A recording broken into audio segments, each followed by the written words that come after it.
and welcome to this videocast and podcast for subscribers to davidicke.com.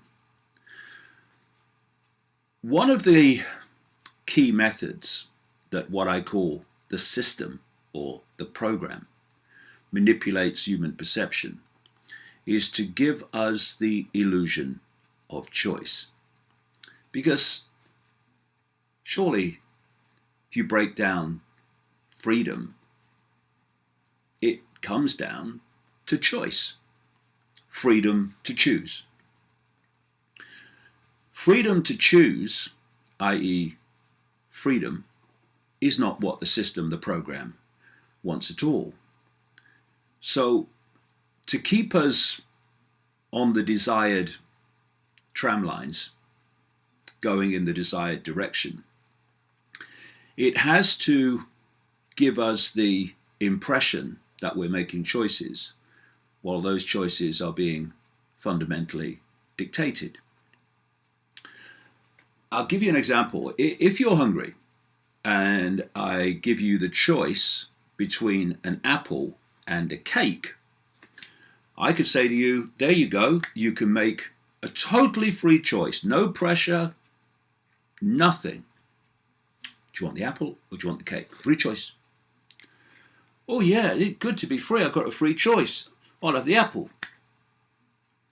But of course, the apple or the cake are not the only choices. There are endless choices of what to eat. And this method is applied particularly to those choices of perception that really matter. So, what about the choice of who we are, the nature of what we are, and the nature of the reality that we are experiencing? Basically, the system is giving us a single choice between this world is all there is, life's a bitch and then you die, science, what passes for it, and there's a God you must obey, you must do as you're told if you're going to make it to heaven. And that's another thing. When it comes to the continuation of life or not, it's a choice between non-existence and joining this God under different names, different religions, in heaven. And so we're stuck with a choice between God and non-existence at the end of this period we call life. And we are given the choice, even if people believe that life continues, which it patently does, hello, between God's heaven and hell, hellfire. And yet, that is not the only choice. They just want us to think it is, because both have a massive effect in controlling people and limiting, suppressing their sense of the possible. Everything is black and white.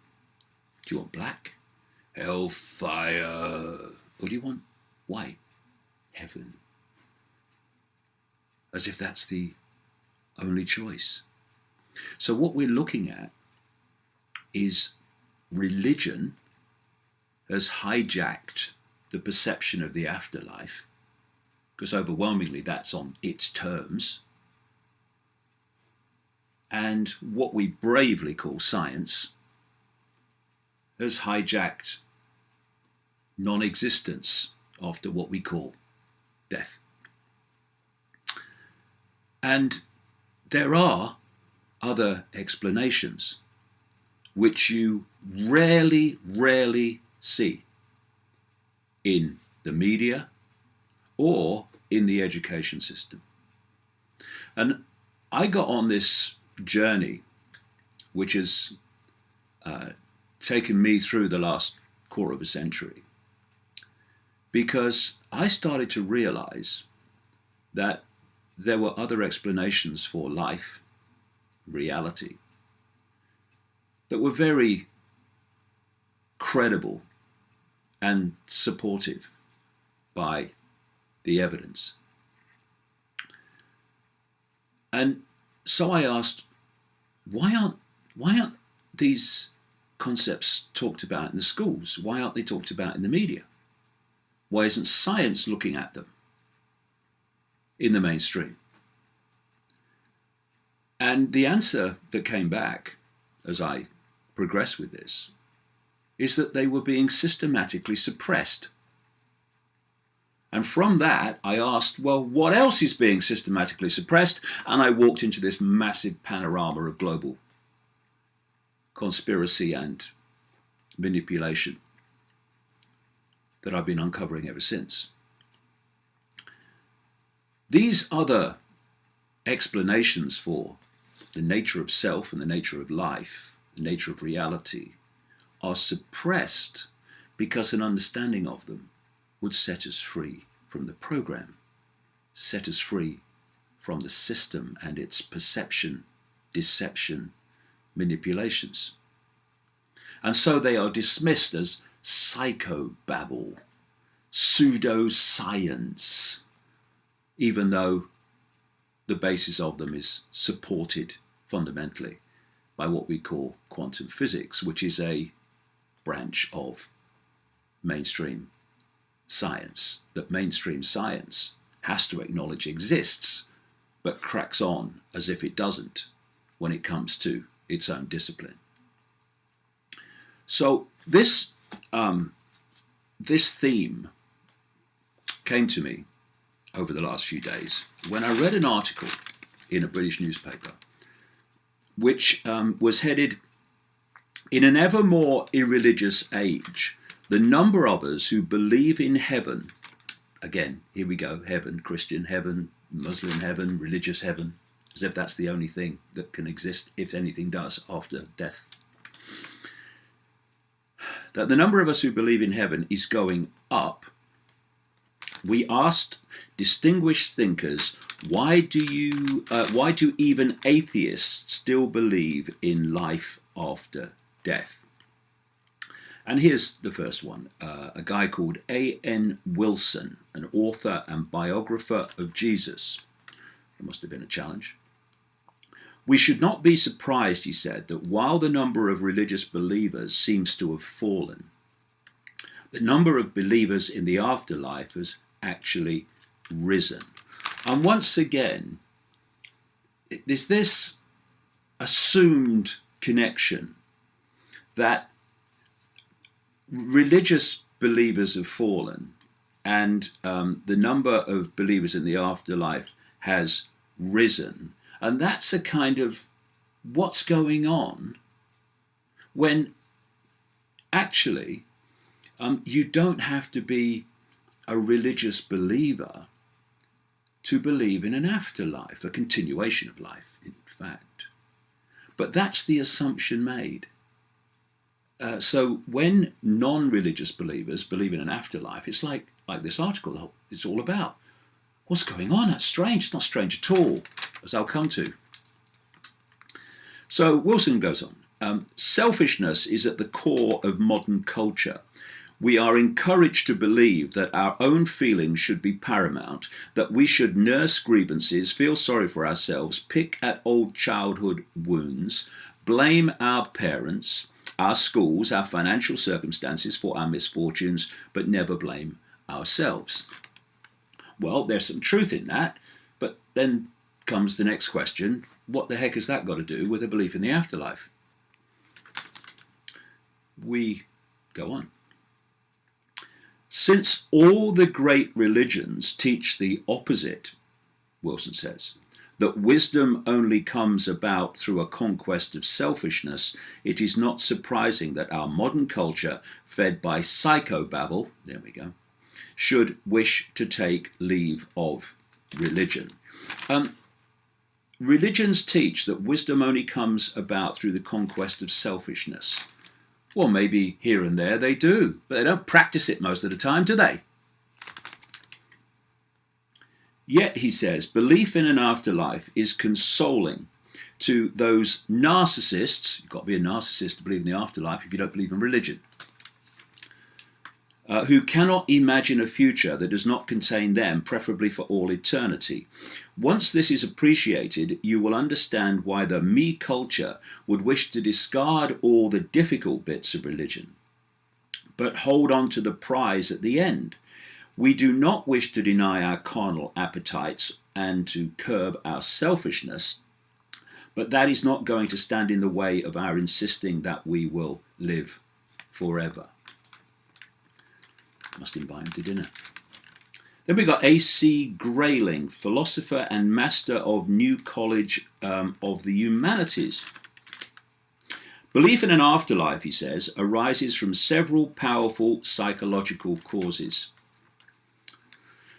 One is the sheer incredulity with which people contemplate the suggestion that the vivid consciousness that we experience can completely vanish when bodily functions cease.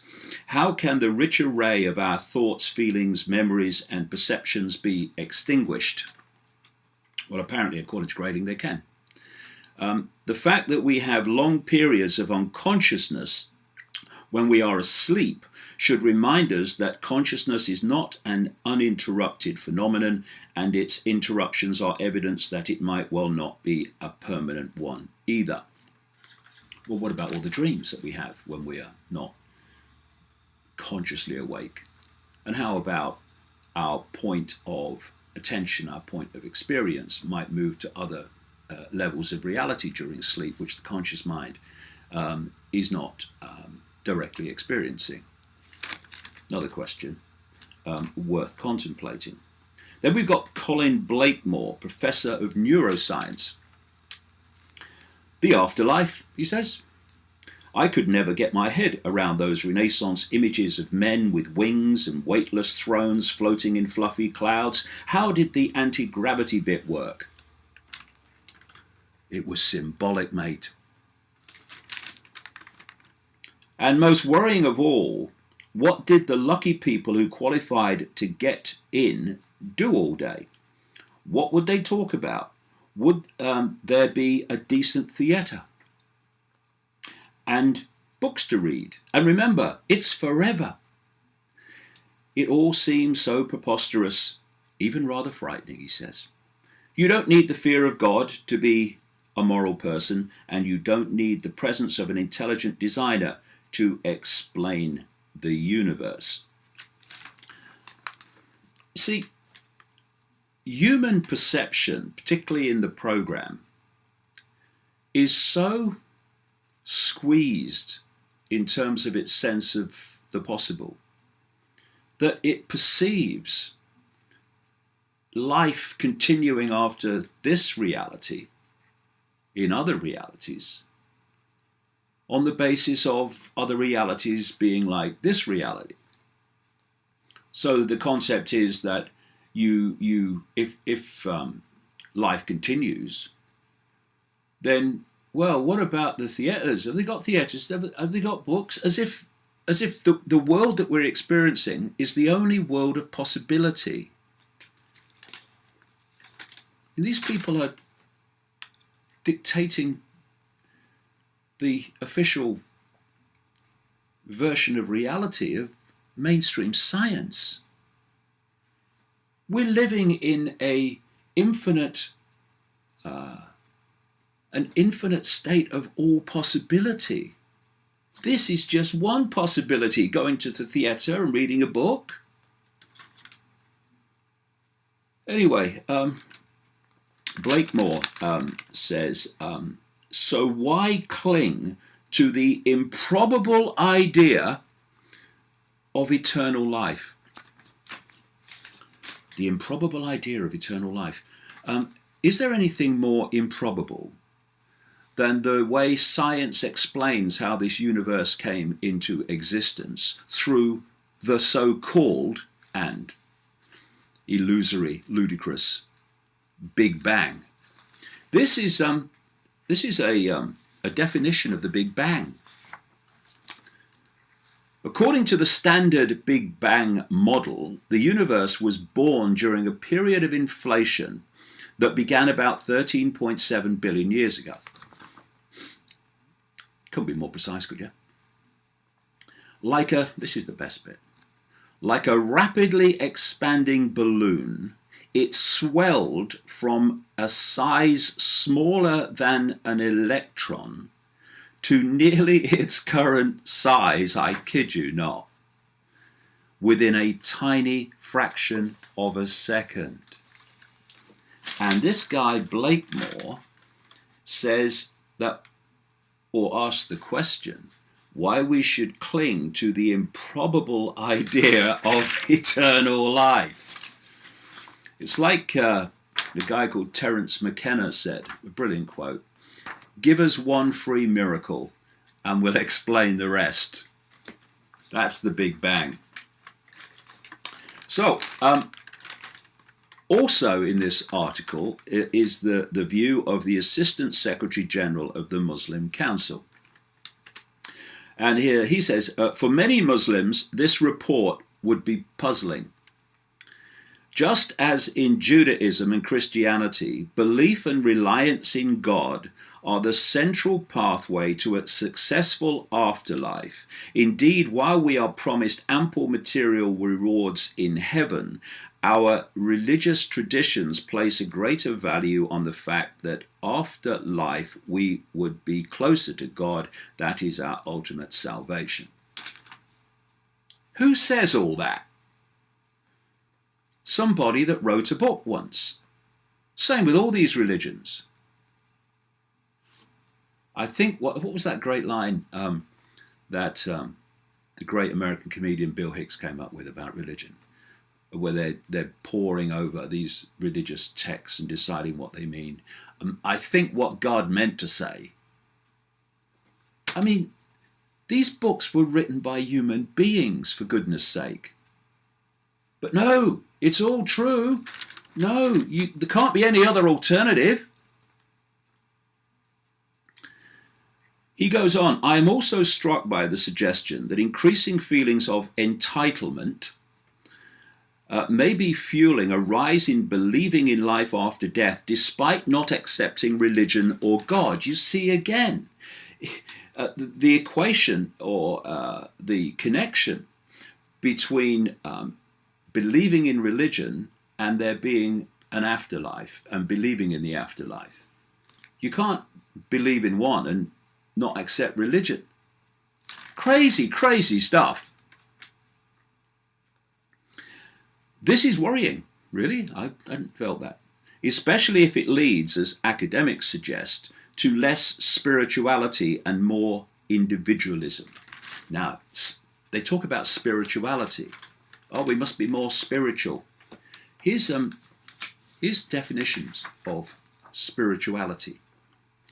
The quality or state of being concerned with religion or religious matters.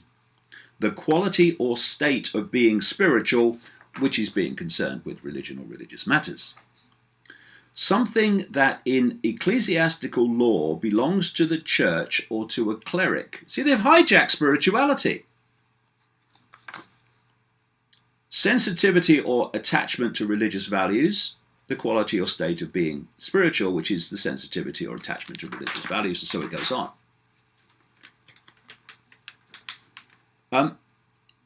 He goes and continues, however, before the afterlife, we have this worldly life to cherish, enjoy, and in which to do good works. For those with a religious belief, it is also a time to cultivate and plan for a successful harvest after death. Now, this is another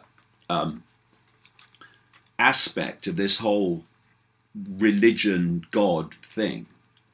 And you see it in politics in exactly the same way. It's the same scam. What you're looking for, the reward, is always tomorrow. Do what religion says now. Do what these men in frocks say now. And then you'll have your reward tomorrow. Oh, accept austerity now, say the politicians. Accept austerity now, and you'll have the reward tomorrow. It's like sitting on a carousel horse trying to catch the one in front. It's always tomorrow. It's always too far. It's never now. It's never today. All putting you off so to keep you in line and to keep you doing what they say you must do to get your reward tomorrow. The Quran teaches, he says, and for the Quran, see the Bible, see all of them.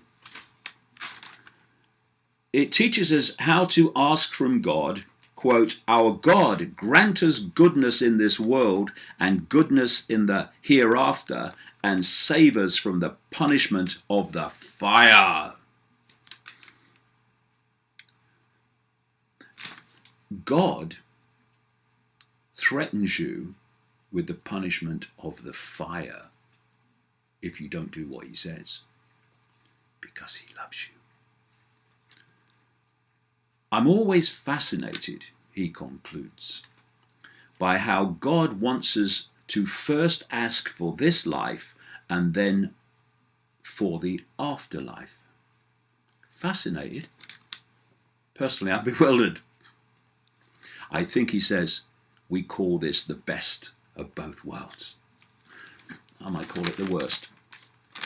But the last one here is by someone called Libby Purvis. She's a BBC radio presenter. And she's nearer the mark, shall we say. This is what she said. I was a convent girl raised to believe in the four last things: death, judgment, heaven, and hell. See, give them simple choices, either that or non-existence, and you got them either way. The Catholicism was, on my mother's side, counterbalanced by my father being a lapsed Scottish Presbyterian turned atheist. So there were 2 points of view to choose from, which is handy for a child. Not what the sister wants, though. Ooh, don't give them choices. They might make the wrong one. She says, but my real luck was reading C.S. Lewis, author of the Narnia books, Christian fables for children. I think they were more than Christian fables, actually, and went much deeper than that. In the last battle, the good characters and the wicked ones end up in the same place, she says, but the brave, kindly ones see a marvellous new country spreading out around them, while the baddies simply can't see it. It's called creating your own reality, which can be explained even through quantum physics, how it's done. Whenever the kind ones try to persuade them, they remain convinced they are still in a cramped hut.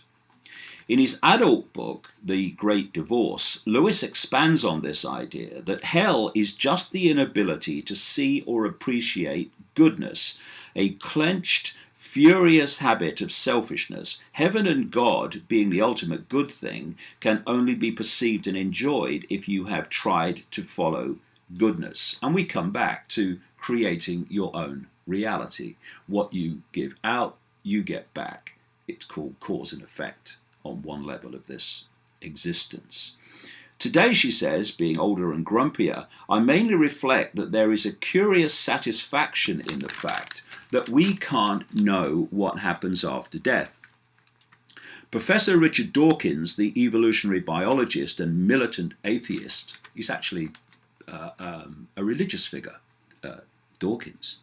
He castigates religion, official religion, in-your-face religion, but he promotes his own religion of scientism and atheism in the same way as any priest.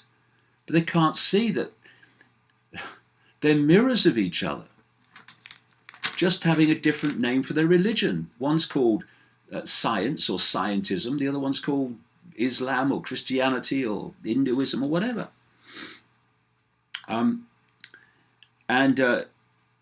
Purvis goes on that they can't prove there's no afterlife. Clerics can't prove that there is. Stalemate. But she concludes Lewis' idea lingers on that whatever happens to our consciousness next, if indeed there is a next, depends on how we try to live on earth. We make our own heaven. We may not have to fear hellfire, but there is a sneaking feeling that if you cultivate a nasty nature, you'll have to go on living with it. So what about another explanation for life? The one that's marginalized, suppressed, ridiculed. How about that what we are is pure awareness, simply a state of being aware. And these bodies, vehicles, are to allow our awareness to experience different realities. We get so caught in the world that we can see that we can't see that the real self is in the world of the unseen. And it's simply about frequency. Even mainstream science will tell you that of the mass matter that exists, etc., energy, in the observable universe, our eyes can perceive only a tiny, tiny fraction of it. Some say as low as 0.005% of what exists in the known universe is all that we call the electromagnetic spectrum. Some say a bit more, but not much. So something like 0.005% of what exists in the known universe is the electromagnetic spectrum. Visible light, which is the only part of that 0.005% that we can actually see as a world, only a fraction of that 0.005% can we actually see. And yet science pontificates about how everything is. Religion pontificates about how everything is from only the perspective of that fraction of the 0.005%. Why can we only see that ludicrously small range of frequency? Because the body can only, which I call a biological computer, in fact I saw a scientist calling it a biological computer recently, the biological computer, the body, can only decode into a visual reality that tiny, tiny band of frequency. And if we think that despite the tiny amount of reality that we can perceive, that we can make definite claims that there is no afterlife, then that's just plainly ridiculous and unbelievably arrogant. There is an infinity of existence beyond this tiny fraction of visual reality that we can perceive. And what's happening is our true self, pure awareness, the state of being aware, is experiencing, for what we call a human life, that tiny range of frequency. And this is why when people have what are known as near-death experiences, when they leave the body, when the body dies and then is revived, they come back in their fantastic numbers now and describe a reality that was vastly different to the one we are experiencing. A reality in which past, present, and future was all happening in the same moment, the same now, in which they could perceive multiple realities at the same time, and in which the world that they experienced of enormous expansion of awareness, of consciousness, was beyond words dramatically different to the tiny range of frequencies that we are experiencing through this biological computer in what we call a human life. Consciousness, awareness, is indestructible. It may change, and it's constantly changing. You access that amount of awareness, you're going to have the perception of a pea.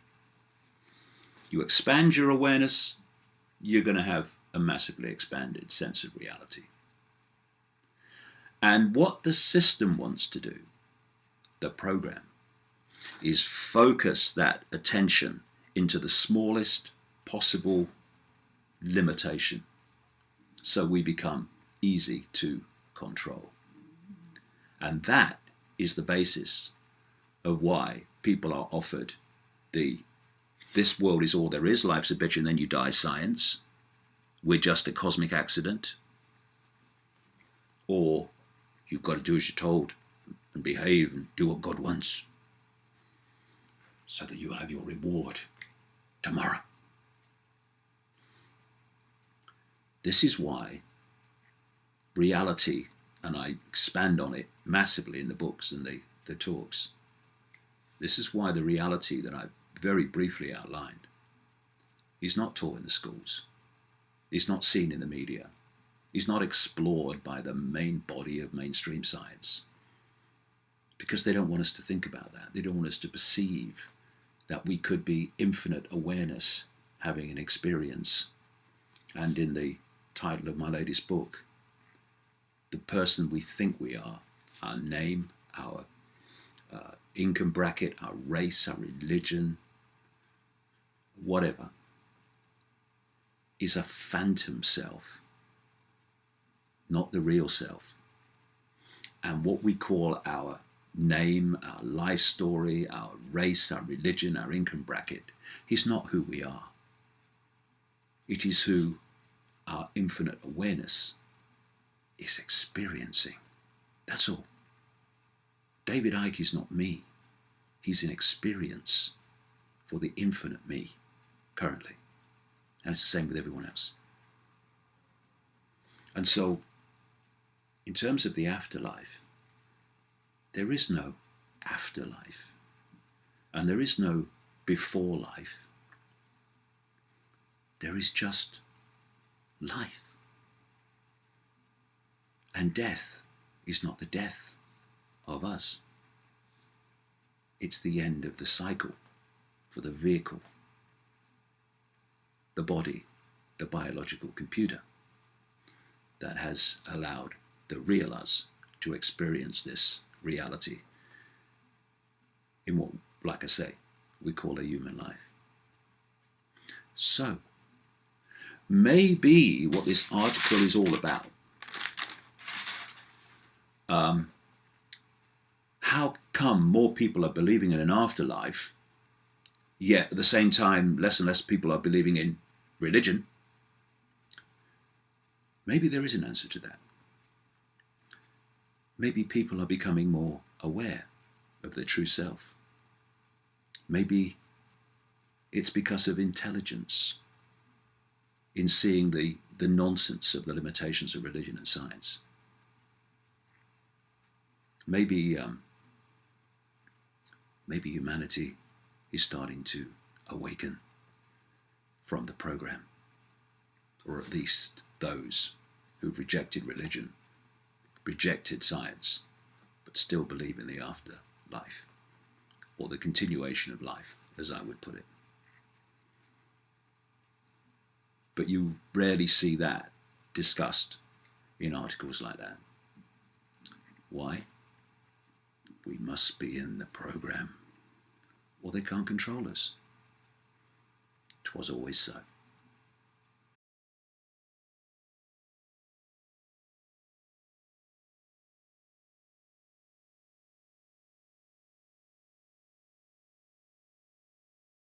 That we are experiencing. Basically, the system is giving us a single choice between this world is all there is, life's a bitch and then you die, science, what passes for it, and there's a God you must obey, you must do as you're told if you're going to make it to heaven. And that's another thing. When it comes to the continuation of life or not, it's a choice between non-existence and joining this God under different names, different religions, in heaven. And so we're stuck with a choice between God and non-existence at the end of this period we call life. And we are given the choice, even if people believe that life continues. And there are other explanations which you rarely see in the media or in the education system. And I got on this journey, which has taken me through the last quarter of a century, because I started to realize that there were other explanations for life, reality, that were very credible and supportive by the evidence. And so I asked, why aren't these concepts talked about in the schools? Why aren't they talked about in the media? Why isn't science looking at them in the mainstream? And the answer that came back as I progressed with this is that they were being systematically suppressed. And fuse, which it painfully does, hello, between God's heaven and hell, hellfire. And yet, that is not the only choice. They just want us to think it is, because both have a massive effect in controlling people and limiting, suppressing their sense of the possible. Everything is black and white. Do you want black? Hellfire. Or do you want white? Heaven. As if that's the only choice. So what we're looking at is religion has hijacked the perception of the afterlife, because overwhelmingly that's on its terms. And what we bravely call science has hijacked non-existence after what we call death, while those choices are being fundamentally dictated. I'll give you an example. If you're hungry and I give you the choice between an apple and a cake, I could say to you, there you go, you can make a totally free choice, no pressure, nothing.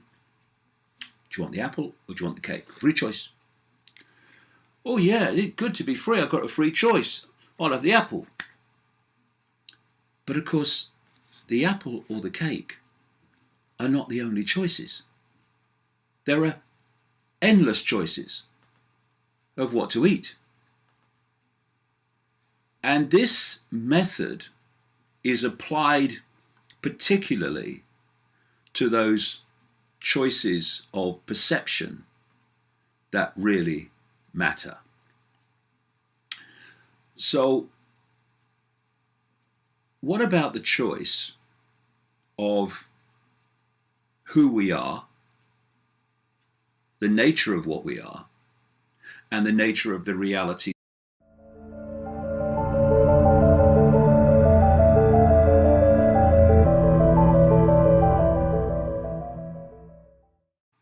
Hello and welcome to this videocast and podcast for subscribers to davidicke.com. One of the key methods that what I call the system or the program manipulates human perception is to give us the illusion of choice. Because surely if you break down freedom, it comes down to choice, freedom to choose. Freedom to choose, i.e. freedom, is not what the system, the program, wants at all.